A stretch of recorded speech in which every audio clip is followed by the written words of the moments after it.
Dr. Sharon Harper teams up with the little girl, Michaela, and her father, Sam, to find a missing Christmas ornament. As they've all lost a loved one, they help each other form new memories. Sharon leaves a message for her cousin, Lucy. After she meets her mentor, she is free to indulge in the Christmas decorations they have planned. Professor Warren congratulates Sharon for being nominated for the Mac Adams Fellowship. It's a prestigious award, and Sharon never expected to be nominated. Warren knows she deserves it, and gives her some tips to stand out. Everyone knows Sharon is a brilliant neuroscientist. But to win, Warren thinks she needs to focus on the future and how she can change the world. Before that, Sharon is planning to celebrate Christmas with Lucy and her husband, Roland. She's going home for the first time after her grandmother Vera's funeral. She has a lot of messages from her estate attorney about her part of the will. Sharon knows she can handle that, because she's excited about Christmas. Vera loves it, and she plans to celebrate her. When Sharon arrives in town, Lucy asks her to come home. Her feet are hurting because of the pregnancy. They remember how things were the last time Sharon came to town in January. Lucy can't seem to find her Christmas spirit without Vera. She knows it must be tougher for Sharon, since Vera practically raised her. Sharon knows Vera wanted Christmas to be a joyful time no matter what. She is determined to do it the right way by getting into the spirit. While she's in town square, Lucy asks her to pick up some snacks for her cravings from Holly and Ivy. Sharon runs into Andrea, who asks her to visit the counseling center. They have named it after Vera, since she was a founder. Patsy is excited to see Sharon too. They have read Sharon's latest study in psychology now, and know she has been nominated for a creative award. Ethel, the owner of the shop, has already picked out Sharon's favorite snacks for her. Her husband, Nick, is equally thrilled to see Sharon. While she orders for Lucy too, the ladies start suggesting men she might be interested in. Sam Taylor saves her from the overwhelming aunts, and introduces himself as Vera's estate attorney. She remembers him from somewhere, and realizes that he has been Vera's neighbor for 6 years. They might have waved at each other a few times, but Christmas has always been a busy time for Sharon. He asks if they can discuss the last part of Vera's will. Roland is worried about Lucy stressing, and hopes Sharon can talk to her. Sharon and Lucy arrive at Vera's place. Sharon feels weird about staying in that house without Vera. Lucy assures her full support with everything. When they start decorating the house, Lucy asks about the award. Sharon will get $500,000 if she wins. She can use it to advance her expertise or start a new project. Her interview is on the 30th, and she needs to come up with a plan of how to use the money. For now, she is thinking of using the money to advance her research. Lucy asks her to take a break with the decorations. But Sharon doesn't want to rest before she hangs her 12 days of Christmas ornaments. They have always been her favorite since she was little, especially the 2 turtle doves. She leaves for her meeting with Sam, who starts rearranging his desk. Sharon notices a photo of his daughter, Michaela. Vera has mentioned her a lot, and even Sam used to think of Vera as family. He and Michaela got closer to Vera when his wife passed away. Vera never mentioned to Sharon that she was Michaela's therapist. This makes sense to them, because Vera always respected confidentiality. Sam explains that Vera knew Sharon has a full life outside of Pine Springs. She did not want Sharon to feel obligated to maintain a house where she doesn't live. But she wanted her to have the chance to decide what she wants to do with the house. Vera has left a list of Harper family traditions for Sharon, and wants her to complete 12 of them before Christmas. Vera thought Sharon would be in a much better position to decide after that. Sam has a recording in Vera's voice, and he steps out so Sharon can listen to it alone. In the recording, Vera wants Sharon to know she's proud of the woman she has become. When Sharon's mother passed away, Vera knew she might also leave the world when Sharon was still young. So, she complied these family traditions just so Sharon can feel connected to the Harper women. Knowing that Sharon's first Christmas without her will be hard, she wanted her to focus on something positive. She knows Sharon loves clear parameters for an experiment as a scientist. As her own experiment, she asks Sharon to complete all traditions. There's one for each of their cherished 12 days of Christmas ornaments. She wants Sharon to discover herself and decide better. Sharon feels teary and overwhelmed, and leaves the office to process this information. She tries to calm herself down, because this is different from what she expected. She thought she would just sign some papers and get back to work. Lucy thinks it's sweet that Vera was worried about Sharon's first Christmas without her. Sharon realizes she's hurting because she feels something is missing. She explains what she knows from her research to Roland and Lucy. She thinks the connections we have get stronger or weaker based on our experiences. That way, if we focus on the sad things, they grow. She knows if she focuses on happy things like Vera's traditions, her brain will rewire to focus on the love and not the loss. Lucy remembers Vera mentioned that sometimes it's important to process the loss. But Sharon is suddenly excited about the traditions in the journal. Lucy doesn't have Sharon's energy, but hopes doing all this works out for her. Since Sharon was a child, they always participated in a competition for the best Christmas decorations on the street. Keeping up with that tradition, Sharon starts by taking out the lights. Sam wants to check in on her since he felt bad about how the meeting in his office ended. Sharon asks him not to worry since she has shifted her focus to something positive. He offers help and advice, but Sharon thinks she can manage everything in the list on her own. She still thanks him for the concern and promises to let him know her decision about the house. Sharon is terrible at putting up lights, so Sam's brother Alex and Michaela offer help. Sharon thinks she can do this if her grandma did it too. But Alex points out that Vera took his help in the last few years. Sharon is happy to finally meet Michaela after hearing so much about her. Michaela wonders if she has started decorations inside, because she was Vera's best helper. Sharon still has to buy a tree, so Alex insists they need to help her with it. Sharon wants to know more about Sam, and reminds him that she was raised by a therapist. She learns that he likes his coffee black, and doesn't believe in naps. He doesn't know what his favorite time of the year is, since it fluctuates based on what Michaela likes. Michaela picks out a tree for Sharon, and they help her load it in the truck. Sam wants Sharon to know she shouldn't feel obligated to let Michaela help. But she loved doing things for Vera, and Sharon admits it will feel less empty in the house with Michaela's energy. Michaela has arranged the shelves just like Vera taught Sharon to do. She also instructs Sam about the manner in which the ornaments need to be placed on the tree. Michaela thanks Sharon for letting her help, because she loved decorating the tree with Vera. Sharon's favorite part with Vera was hanging the 12 Days of Christmas ornaments. Since Michaela hasn't heard about that, Sharon asks Alex to get an antique wooden box from the room. She shows Michaela the significance of the ornaments on a page from Vera's journal. Sharon's 7-times great-grandfather was an artist who worked with ceramics. Michaela's mother did that too, and Sam explains they moved to the town so his wife, Jenny, could open her shop. Sharon explains that the grandfather fell in love with her 7-times great-grandmother, but their parents didn't approve of the match then. So, he made her the ornaments that are kept in the box. They had to move to America before he could make the last ornament, the partridge in the pear tree. But there's a legend in her family that the 2 turtle doves make people fall in love. Michaela notices that the turtle doves are missing. Sharon has checked all the other boxes and knows it's not in them. Sam assures her they will find it, and they all start looking around. The next morning, Sharon crosses one item off her list. Michaela felt sad they couldn't find the ornament for her, so she has made a placeholder to make Sharon feel better. Sharon loves the gesture and asks Michaela to hang the ornament for her. She has decided to hang one for every tradition she completes from Vera's list. To find the real turtle doves, Sharon plans to visit Vera's old office. If the ornament is not there, she plans to turn Lucy's house inside out. Sam offers help if she needs anything, and Michaela wants her to know she's a great detective. Sharon starts searching the boxes in the counseling center, but doesn't find anything. Andrea suggests she can go to the town tree lighting that night. The mayor invited every family to hang a personal ornament there a few years ago. She thinks if there's a mix-up, Sharon could find it there. When Sharon was a child, she loved coming back from school to see Santa and his reindeer outside the house. She always thought Santa would know where they are if they displayed it. Sam watches Sharon struggling to put Santa on the sleigh alone. She wants to assemble the reindeer herself too, but Sam decides to help her anyway. He reminds her these activities are supposed to bring her joy instead of stress. He doesn't think she should do this alone, but Sharon gets irritated with him. She thinks he's a secret Grinch because he doesn't like sweets or has any tree preference. Sam explains that he went all out for Christmas the first year after Jenny perished. He followed all the traditions, and Michaela still talks about that year. He wanted it to be extravagant to distract Michaela from the fact that her mother wasn't around. Sharon thinks he's a great father, but only Sam knows how tough it was to do all that without Jenny. He doesn't understand why Sharon is putting the effort if she doesn't even have kids. Sharon claims she's doing this for Vera, but is confused about why Vera made her do all this. Sam knows Vera loved her, and promises she will get satisfaction after completing the tradition. When Sharon saw the traditional lighting of the town Christmas tree for the first time as a kid, her eyes lit up. She looks around for the ornament on the tree, and Sam doesn't want to disturb her yet. Alex knows she will be comfortable talking to Sam, and takes Michaela to meet the reindeer. Sharon explains what Andrea told her about the tree, but she hasn't found it after looking everywhere. The tree lighting used to be her favorite, but now all this seems very hard for her. She keeps getting memories of being there with her mom and Vera. She thinks she can't keep going if Christmas will always be this sad. Sam also remembers the first year after Jenny passed away. He felt like Christmas was a giant shadow, and Jenny would have lit up the whole house. Even if she was gone, he couldn't let how he felt about Christmas affect Michaela. She gets to be a kid once, so he wanted it to remain a magical time for her. She wonders how he did it, because she can barely do this herself. Sam explains that she's not supposed to do any of this alone. After Jenny, Alex moved into town to help him. He also had Vera, Ethel, and a whole town of nosy neighbors willing to bring the Christmas magic back to him. He asks her to consider not doing things alone, and invites her to hang out with them.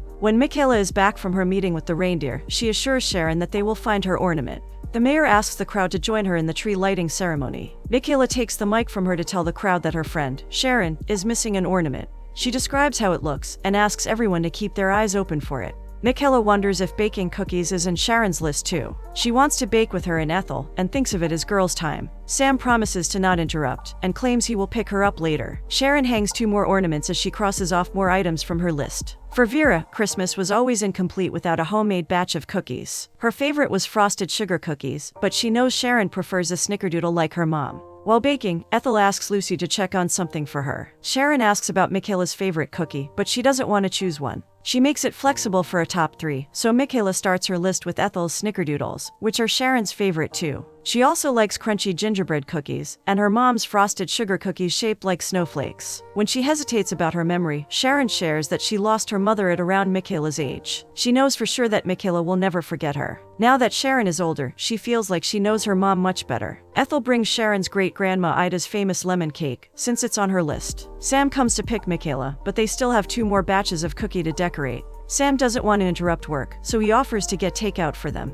Michaela wants pizza, so Ethel suggests they should go to Patsy's for it. She remembers Patsy mentioning something about Vera's turtle dove ornament. Sharon decides to tag along with Sam. He wonders if Vera's list has made her reconsider living in a town like this. Sharon would hate to give up her house, but she knows her work and life is somewhere else. She still feels torn between her past and the future in this town. Sam thinks Vera never wanted her to choose, and probably hoped to give her options. Sharon doesn't have time for any of that, because she's afraid of missing her chance if she doesn't take control of her career. Sam recognizes the New York bubble she seems to be a part of. He used to live there, and knows people thought their world starts and ends in New York. There was a time when he lived off the ambitious culture. He knew moving into a small town would mean settling for things when all his colleagues performed better. But when he had to shift, he thought of it as pursuing a new dream. His priorities changed, so he wanted a better home for his daughter and a chance for his wife to get recognized as an artist. Just like that, he thinks whatever Sharon chooses will be the right thing. He still misses New York on some days, but they both know a small town has its own charm.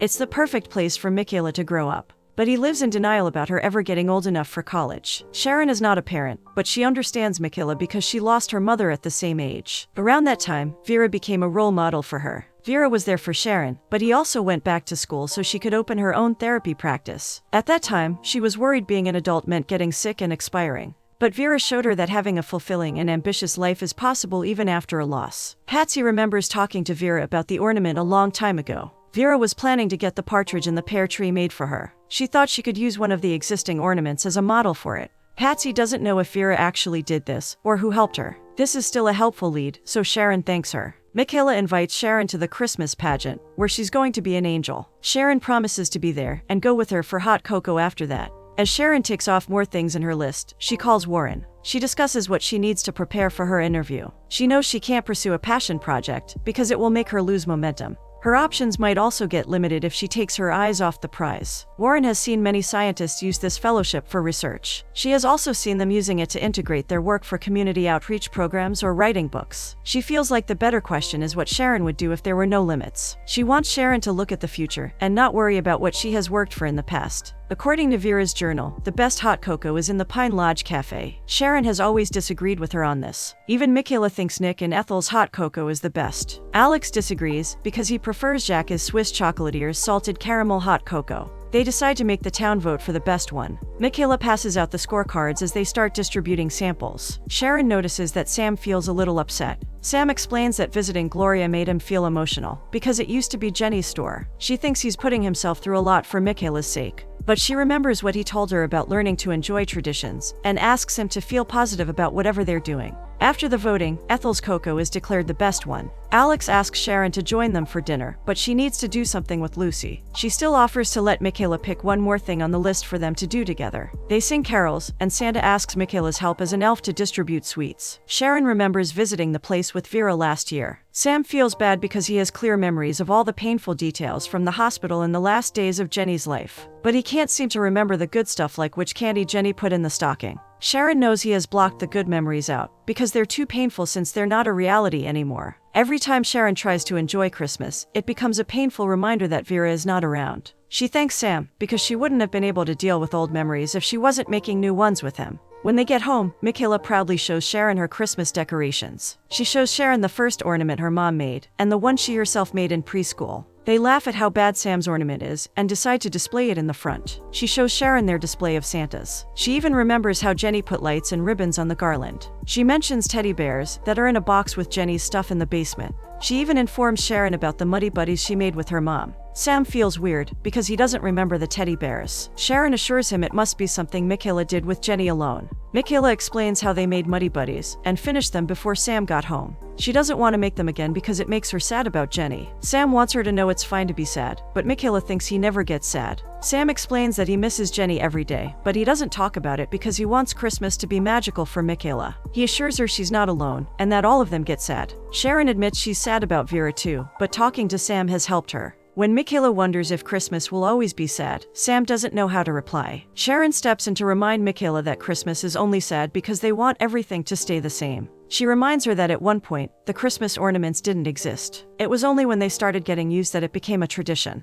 She asks Michaela to focus on making new memories, like the first time Alex came to visit for Christmas. She promises Michaela that the past will always have space in her here, but she asks her to focus on new things so Christmas isn't sad. Sam offers to make a new memory with her, so Michaela remembers they can still make a wreath. Sam has no clue how to make them, so Sharon offers help. Sharon has grown up making wreaths with her mom and Vera. When Michaela's wreath is complete, she proudly runs to hang it at the door. Sharon thanks Sam, because this was also in Vera's list. She offers to give him and Michaela some time, because she needs to do her Christmas movie marathon. But Sam doesn't think she should do that alone too. Alex prepares snacks for the movie night and calls dibs on the armchair. Sharon and Michaela soon fall asleep on Sam's shoulder. The next morning, Sharon asks Sam if Michaela is free to go ice skating that night. Michaela is sleeping over at her friend's place, so Sam offers to go with her. When Sharon is leaving, she gets a message about her fellowship interview being moved to December 21st. Lucy thinks there's nothing wrong with Sharon wanting to date Sam, but Sharon knows she can't start something if she's planning to leave. She feels conflicted because she can't imagine a life now without Michaela or Sam. She also can't walk away from the career she has worked so hard for. Lucy doesn't think Sharon should choose something at an emotional time like this. She suggests that Sharon should keep the house for now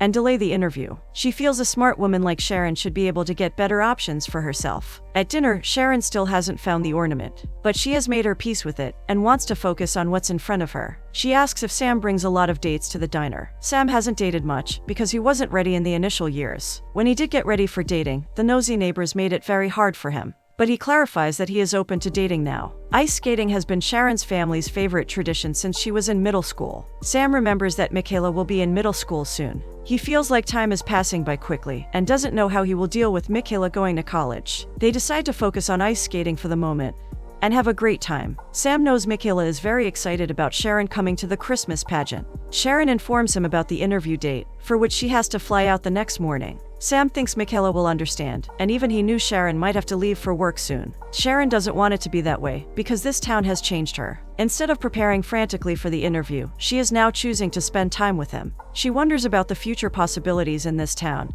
and tries to kiss him. Sam moves away, even if he wants to kiss her. He still can't do it knowing that she will leave anytime. He also doesn't want to sway her decision with his kiss. Lucy still thinks Sharon should have kissed him. She knows Sam would have too if he thought Sharon was staying back. Sharon decides to discuss this later because she's late for her interview. Sharon's presentation involves a talk she gave about creating a future that heals trauma. The panel members are impressed that she started a conversation about a topic most people avoid. They also like how she has made the scientific more creative and personal. When they ask how this fellowship will impact her, she recounts the time she spent in her grandmother's town. Despite being an expert in this field, she could not prepare her brain and body to respond in a certain way. This made her think about the gap between what people know and how they experience things. Alex thinks it's time for Sam to move on and make space so it looks like he's available for dating. Sharon gets the fellowship, while Sam starts clearing out Jenny's boxes. They loved Sharon's idea, even if she doesn't know how she can make it happen yet. Sam asks for Alex's help to clear out some boxes. Michaela notices one last box with a wooden box inside it.